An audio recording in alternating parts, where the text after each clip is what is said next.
Merci, bonjour à toutes et à tous. Eh bien, je vois qu'on est quand même déjà beaucoup rentré dans le vif du sujet, bien qu'on soit qu'à l'ouverture. Donc c'est un plaisir pour moi, effectivement, de me retrouver une nouvelle fois pour ces rencontres annuelles de Bourgogne Nature, d'ouvrir au nom du Conseil régional et de son président, François Patriat. Ce sont des rencontres qui apportent toujours des éléments de connaissance très fouillés et très documentés. Et il faut en remercier des organisateurs qui ont un peu changé cette année. Je dis un peu parce que la société, la fédération Bourgogne Nature regroupe tout de même les organisateurs historiques des rencontres Bourgogne Nature. Donc ces 10e rencontres vont être l'occasion de regarder dans le rétroviseur et de faire en quelque sorte un bilan des connaissances, des actions, des acteurs depuis 100 ans. Alors ça m'a donné l'idée de faire un petit peu le même exercice du côté du Conseil régional, de regarder dans le rétroviseur du Conseil régional. Alors rassurez-vous, ça ne nous fait pas remonter à 100 ans, parce que ça serait tout à fait anachronique. Mais on peut partir par exemple de 2006 avec la prise de conscience de la détérioration du patrimoine naturel bourguignon et la mise en œuvre d'un plan régional de protection de la biodiversité. Il s'agissait non seulement de préserver les espèces menacées, leurs habitats, les espaces remarquables, mais aussi, spécificité de la politique bourguignonne, de préserver les espaces plus ordinaires, dits ordinaires, comme par exemple les bocages, les verges conservatoires. Et donc, c'était déjà une prise en compte de corridors écologiques avant qu'on en parle très très sérieusement quelques mois ou années plus tard. Et puis il s'agissait aussi d'accompagner dans cette politique les acteurs d'éducation et d'environnement et les naturalistes.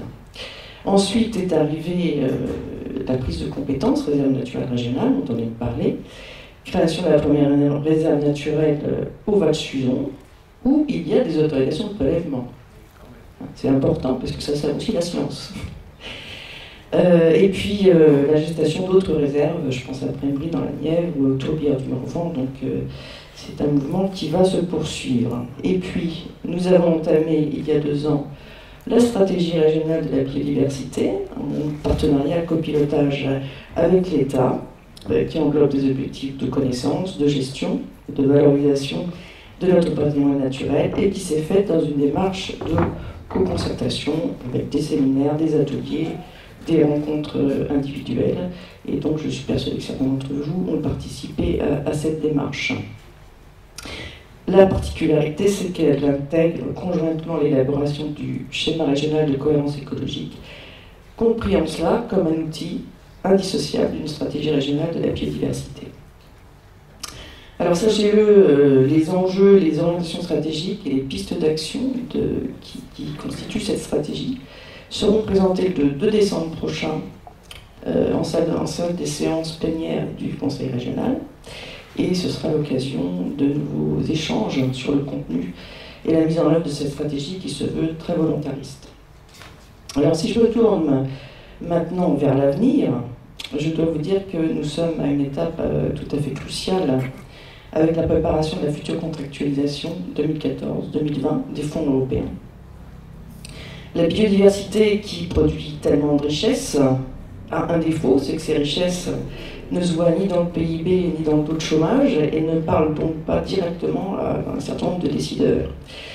Dans la stratégie de l'Europe, vous le savez sans doute, 80% des fonds sont concentrés sur 4 objectifs thématiques et la biodiversité ne figure pas dans ces 4 objectifs. Elle est dans l'objectif 6 sur la protection de l'environnement et l'utilisation durable des ressources. Donc la biodiversité, c'est dans les 20% qui restent, qui sont partagés avec évidemment d'autres objectifs également importants.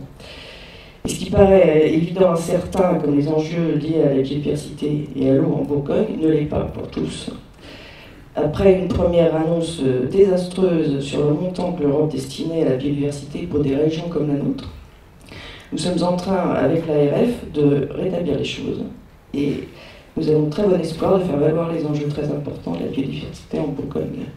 Ça veut dire que rien n'est acquis, mais tout se conquiert. Et donc c'est une question de discussion, d'argumentation.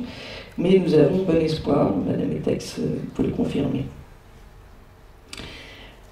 C'est sur cette note optimiste, donc, pour l'avenir du travail de tous ceux qui œuvrent pour la biodiversité et qui sont les héritiers comme nous aurons l'occasion de le voir sur ces 2 journées de 100 ans de travaux, que je terminerai en vous souhaitant, bien sûr, d'excellentes 10e rencontres Bourgogne Nature, sachant que cette année, vous êtes extrêmement nombreux et c'est une excellente nouvelle. Merci de votre attention.